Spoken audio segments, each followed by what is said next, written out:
నమస్తే, welcome to our channel. నేను miss సిరి.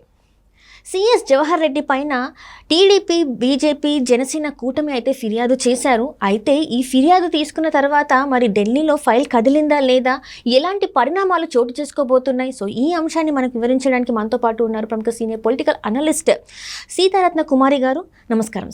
నమస్కారం మేడం, ఇప్పుడు చూస్తుంటే జవహర్ రెడ్డి గారి వ్యవహారం పైన అంటే కూటమి అయితే కంప్లైంట్ చేశారు, ఎన్హెచ్ఆర్సీలో కంప్లైంట్ చేశారు. కంప్లైంట్ చేసిన తర్వాత మరి ఢిల్లీలో ఫైల్ కదిలే అవకాశం ఉందా? ఎందుకంటే ఇంతకుముందు కూడా సిఎస్ గారి పైన అనేక సార్లు కూటమి అయితే ఫిర్యాదులు అయితే పంపించింది, కానీ అక్కడైతే ఇంతవరకు ఇలాంటి చర్యలు తీసుకోలేదు. మరి ఈసారైనా తీసుకునే అవకాశం ఉందా? డెఫినెట్గా తీసుకునే అవకాశం ఉంది సిరి. ఎందుకనంటే ఇది చాలా పెద్ద తప్పిదం చేశారు ఆయన. అంత పెద్ద సీనియర్ లెవెల్లో ఉండి, సిఎస్ లెవెల్లో ఉండి ఇంత అంటే కలెక్టర్స్ కూడా, జిల్లా కలెక్టర్స్ కూడా వాళ్ళు సజెస్ట్ చేసింది ఏంటంటే ఎస్పెషల్లీ పెన్షన్స్కి సంబంధించి ఆ గ్రామ సచివాలయం వార్డు స్టాఫ్ ఎవరైతే ఉన్నారో వాళ్ళతోటి ఇచ్చి పంపించండి, వాలంటీర్స్ తోటి కాకుండా, సో దట్ సక్రమంగా ఆ వ్యవస్థని ఏదైతే కలెక్టర్స్ రికమెండ్ చేశారో దాని ప్రకారంగా ఈయన జవహర్ రెడ్డి గారి నిర్ణయాలు తీసుకొని వార్డు మెంబర్లు కానీ సచివాలయ సిబ్బందితో గనక పంపిస్తే గనక కంఫర్టబుల్గా ఉండేది. అయితే ఇక్కడ ఏంటంటే ఈయన జవహర్ రెడ్డి గారు పొలిటికల్ సిస్టంలో భాగమైపోయారని మనం భావించాల్సి వస్తుంది. ఇక్కడ ఈయన తీసుకున్నటువంటి చర్యలు కానీ దాని మీద ఆయన ఇచ్చినటువంటి ఇన్స్ట్రక్షన్స్ చూస్తే కనుక చాలా పెద్ద తప్పిదం చేశారు. ఎందుకనంటే ఇక్కడ రాజకీయాలకి అతీతంగా వ్యవహరించాల్సినటువంటి ఉన్నతమైన అధికారి ఆయన. సో ఆయన పదవుల్ని, ఆయన యొక్క ఏదైతే పొజిషన్లో ఉన్నారో దాన్ని పూర్తిగా మర్చిపోయి ఒక అధికారంలో ఉన్నటువంటి వైఎస్ఆర్సీపీ పార్టీ కార్యకర్తలాగా నిర్ణయాలు తీసుకొని ఈరోజు కొంతమంది పెన్షనర్ల చావుకి దోహదపడ్డారు. ఆయన వలన, ఆయన తీసుకున్న నిర్ణయాల వలన జరగరాని తప్పులు జరిగినాయి. ఇది క్షమించరానటువంటి నేరం.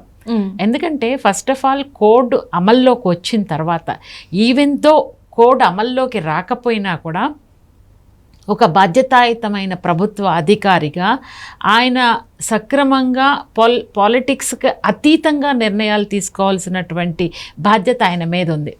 ఆయన బాధ్యతని, ఆయన అధికారాన్ని వైఎస్ఆర్సీపీ పార్టీకి అనుగుణంగా నిర్ణయాలు తీసుకొని ఈ రోజున వృద్ధుల్ని, దివ్యాంగుల్ని, వితంతుల్ని అందరినీ కూడా చాలా బాధ పెట్టారు. అంటే ఏంటి, ఒక విధంగా తెలుగుదేశం పార్టీ వల్లనే ఈ రోజున మీరు ఇక్కడికి రావాల్సి వచ్చింది అనే ఒక వాళ్ళల్లో వ్యతిరేకమైన భావాన్ని కలిగించాలి అని ఆయన ఆ భావాన్ని కలిగించాలి అనే ప్రాసెస్లో ఆయన తీసుకున్న నిర్ణయం ఎట్ ఎనీ కాస్ట్ ఎక్స్క్యూజ్ చేసేటువంటి పాయింట్ కాదు ఆయన దగ్గర. It's a very big mistake. You have to do everything without politics. మీకేంది, పాలిటిక్స్లో ఇన్వాల్వ్ అయ్యారు కాబట్టి ఆయన టీడీపీకి బ్యాడ్ నేమ్ రావాలి అన్నీ ఆలోచించాడు తప్పితే, ఆయన ఇక్కడ ఒక బాధ్యతాయుతమైన అధికారిగా అరే ఇక్కడ పెద్దవాళ్ళు, ఏజ్డ్ పీపుల్, దివ్యాంగులు వీళ్ళందరూ కూడా సఫర్ అవుతున్నారు, వాళ్ళు బాధపడుతున్నారు, హెల్త్ ఇష్యూస్ ఉన్నాయి, 43 నుంచి 45 degrees టెంపరేచర్ నడుస్తుంది, this is not correct. We have to send them to their houses. వాళ్ళ ఇంటి దగ్గరికి మనం సచివాలయ సిబ్బందిని కానీ వార్డు మెంబర్లను కానీ పంపించి సక్రమంగా చేయగలిగి ఉంటే కనుక ఆయన ఒక ఉన్నతమైన అధికారిలాగా, బాధ్యతాయుతమైన అధికారిలాగా ఈ రోజున ఉండేవారు. కానీ ఒక ఇర్రెస్పాన్సిబుల్ డెసిషన్స్ తీసుకున్నారు. ఇర్రెస్పాన్సిబుల్ డెసిషన్స్ తీసుకుని చాలామందిని పింఛన్దారులను ఇబ్బంది పెట్టినటువంటి వ్యక్తిగా ఆయన ఇప్పుడు నిలిచిపోయారు. అంటే ఇక్కడ చూస్తున్నట్టయితే మేడం, ఇక్కడ ఏంటంటే వాలంటీర్ వ్యవస్థని కాపాడడానికి అంటే వాళ్ళకి మద్దతు ఉన్నట్టుగా ఈ వాలంటీర్లు కూడా ఏంటంటే జగన్మోహన్ రెడ్డి గారికి అంటే వాళ్ళ కార్యకర్తలాగా పార్టీ కార్యకర్తలానే వాళ్ళు కూడా ఉన్నారు. సో వాళ్ళని కాపాడడానికి వాళ్ళకి మద్దతు ఇవ్వడానికి సిఎస్ ఇలాంటివి చేశారు. ఈ జవహర్ రెడ్డి గారు CS chief secretary Jawahar Reddy గారు ఇలాంటివి చేశారు. కేవలం ఒక కార్యకర్తలానే చేశారు కానీ ఎక్కడ కూడా ఒక సిఎస్ స్థాయిలో ఉన్న వ్యక్తిలాగా తను చేయలేదు. ఒక పార్టీకి లొంగిపోయిన వ్యక్తిలాగా చేశారని చెప్పేసి అంటున్నారు. సో ఇందులో ఎందుకు ఇలాంటి పరిణామాలు చోటు చేసుకున్నాయి అంటారు? అంటే ఇక్కడ పర్సనల్ బెనిఫిట్ ఉండొచ్చు జవహర్ రెడ్డి గారికి. పర్సనల్ బెనిఫిట్ లేకపోతే ఎందుకు ఇలాంటి నిర్ణయాలు తీసుకుంటారు? డెఫినెట్గా ఏంటంటే అది వైఎస్ఆర్సీపీ ప్రభుత్వానికి అనుకూలంగా కూటమికి వ్యతిరేకంగా ఎస్పెషల్లీ తెలుగుదేశం పార్టీకి బ్యాడ్ నేమ్ వచ్చే విధంగా, ఇమేజ్ తగ్గించే విధంగా ప్రజల్లో ఒక కోపాన్ని తెలుగుదేశం పార్టీ మీద కోపం వచ్చేలాగా ఈయన తీసుకున్నటువంటి చర్యలు క్షమించరాని తప్పు చేశారు ఆయన. ఒక పొలిటికల్ పార్టీ మీద కోపం రావాలి, వాళ్ళకి వ్యతిరేకంగా ప్రజలు ఆలోచించాలి అని ఒక కుట్ర కోణం బయటపడుతుంది. But that is not your job. That is political parties కుట్రలు కుతంత్రాలు అధికారంలోకి రావడానికి రకరకాలుగా ప్రయత్నాలు చేస్తూ ఉంటారు. But you are not meant for that.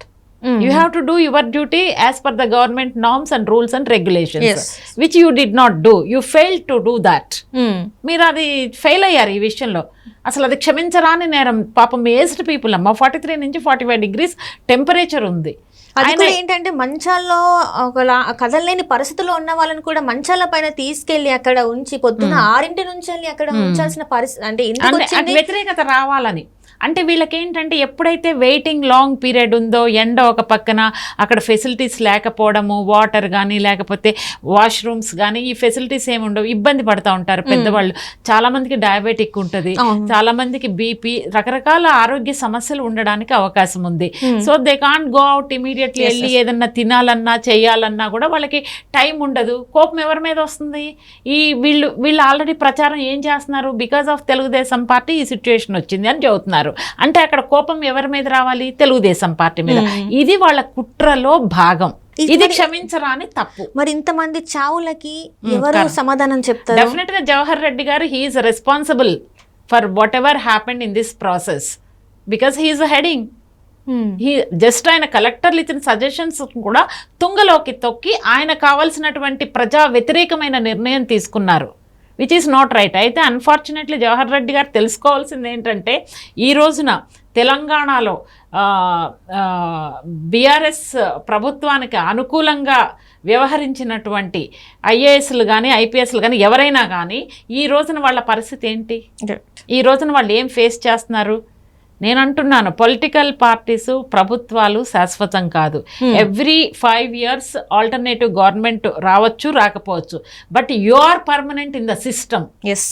You are permanent. మీరు మీ పొజిషన్ని కాపాడుకుంటా ప్రభుత్వానికి ప్రజలకి మధ్య అనుసంధానంగా ఉంటూ ప్రజలకి సేవ చేసే విధంగా మీరు నిర్ణయాలు తీసుకోవాలి తప్పితే ఈ యొక్క పొలిటీషియన్స్ ఇచ్చేటువంటి బెదిరింపులకు కానీ లేకపోతే ఈ పొలిటీషియన్స్ మీకు ఇచ్చే స్వప్రయోజనాల వలన కానీ లొంగిపోయి ప్రజా వ్యతిరేకమైన నిర్ణయాలు తీసుకోవడం అనేది కరెక్ట్ కాదు. భవిష్యత్తులో దీని ఫలితాలని డెఫినెట్గా జవహర్ రెడ్డి గారు చూడాల్సి వస్తుంది. Right madam, right. Thank you so much madam. Thank you.